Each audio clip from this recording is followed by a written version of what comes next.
وصفت القناة الأولى الفرنسية TFN رد المغرب على إيمانويل ماكرون بالقاسي وباللاذع.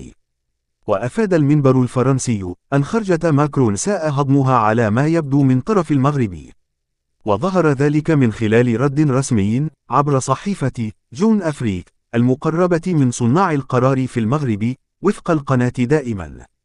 وأكدت أن جواب المغرب اللاذع على ماكرون يكمن في قول المصدر الحكومي الرسمي لجون أفريك إن العلاقات المغربية الفرنسية ليست ودية وليست جيدة. وأشارت القناة الفرنسية إلى العديد من النقط الخلافية التي أخفاها ماكرون بشكل متعمد في خطابه يوم الاثنين الماضي وهو يتحدث عن العلاقات بين الرباط وباريس وفق المصدر الحكومي المغربي.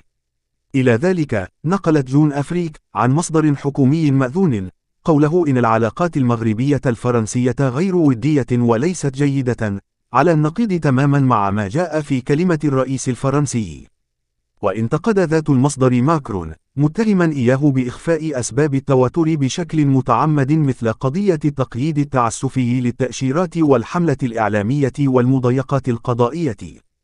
وأبرز ذات المصدر الحكومي وفق المنبر الإعلامي دائما أن إثارة ماكرون موضوع البرلمان الأوروبي والتجسس ومحاولة نأي نفسه عنهما ليس سوى مجرد توضيح لوضع التوتر.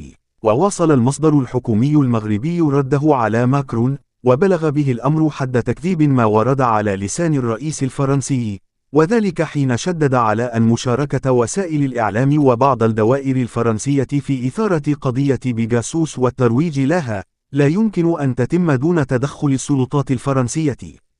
كما أن تصويت البرلمان الأوروبي لصالح قرار إدانة المغرب في قضايا تتعلق بالصحافة وحقوق الإنسان ما كان ليمر لولا التعبئة النشطة لمجموعة التجديد التي تهيمن عليها الأغلبية التي ينتمي إليها ماكرون والتي يترأسها ستيفان سيجورني الذي تتمتع صلاته بالإليزيه بسمعة سيئة.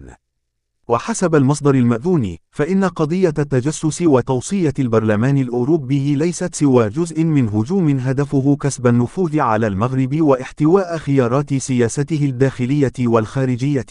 في سياق متصل أكد ذات المصدر أن الرباط ترى أن الانطباع الذي يريد ماكرون خلقه حول المنطقة المغاربية لا يوجد سوى في مخيلة فرنسا، واصفا تصريحاته بالقاسية وغير المجدية.